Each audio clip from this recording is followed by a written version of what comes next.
जोहार, नमस्कार दोस्तों, के पिग वेडिंग फार्म पर आपका फिर से स्वागत है। दोस्तों, सबसे पहले तो मैं आप सभी से माफ़ी माँगना चाहूँगा कि ये वीडियो बहुत दिनों के बाद मैं ये अपलोड कर रहा हूँ। कुछ व्यक्तिगत समस्याओं में उलझा हुआ था, लेकिन अब सब ओके है। अब आपको रेगुलर अपडेट के पिग वेडिंग फार्म की तरफ से आपको मिलती रहेगी पिग फार्मिंग को लेकर। तो एक समस्या जो लगातार लोग मुझे फ़ोन करके पूछते थे कि डिलीवरी के बाद बच्चे दूध नहीं पीते हैं, माँ दूध नहीं पिलाती हैं और बच्चे 2-3 दिन में मर जाते हैं, तो इसका मेन कारण क्या है?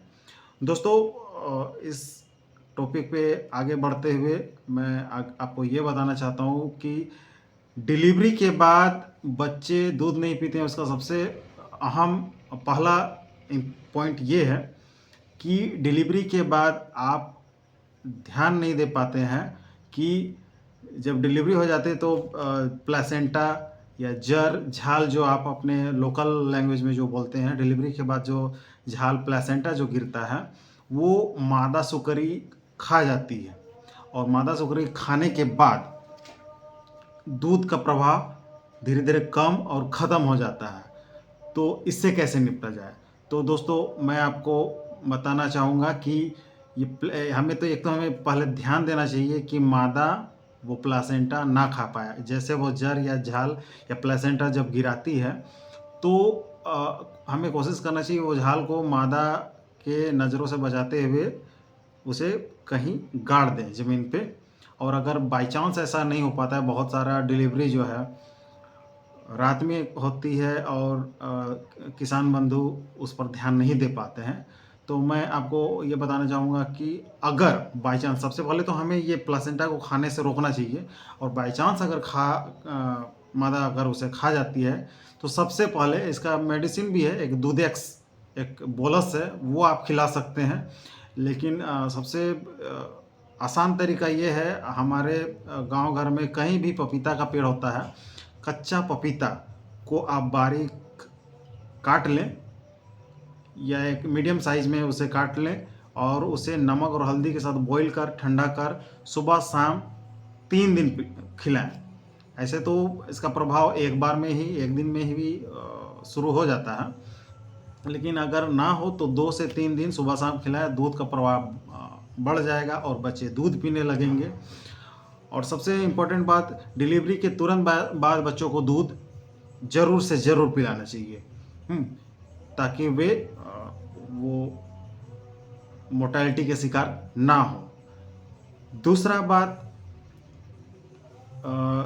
हर चौथे डिलीवरी से चौथे और 14वें दिन 10 दिन के अंतराल में अपने बच्चों को, मादा के जो शिशु आते हैं उनको चौथे और 14वें दिन आयरन का 1/2 ml आयरन का इंजेक्शन ज़रूर दें। उसे मीट में दिया जाता है, 1/2 ml मांस में ज़रूर से ज़रूर दें।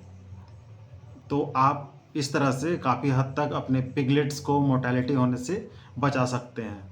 दूसरा, इसी तरह का अगर आप जानकारी लेना चाहते हैं तो हमारा ये पिगरी ट्रेनिंग का सेशन दिसंबर महीने में भी होने वाला है। 2 और 3 तारीख को हमारा पिगरी ट्रेनिंग स्टार्ट होने वाला है। तो अगर आप इच्छुक हैं सुकर पालन करना और मुनाफा कमाना, तो ज़रूर हमारे ट्रेनिंग सेशन स्टार्ट करें।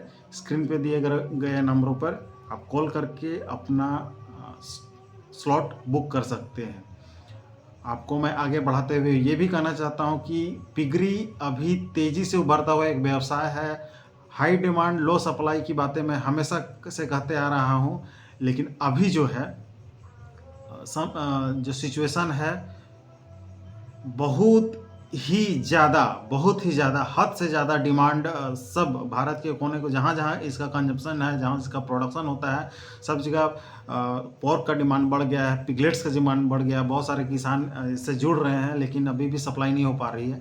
पहले 100% डिमांड में सिर्फ 10% का सप्लाई हो पा रहा था, लेकिन अब अभी का जो सिचुएशन है, मुझे लगता है सिर्फ 5% ही सप्लाई हो पा रहा है। इसलिए ज़्यादा से ज़्यादा किसान इस पिग फार्मिंग से जुड़े और ज़्यादा से ज़्यादा लाभ कमाएँ।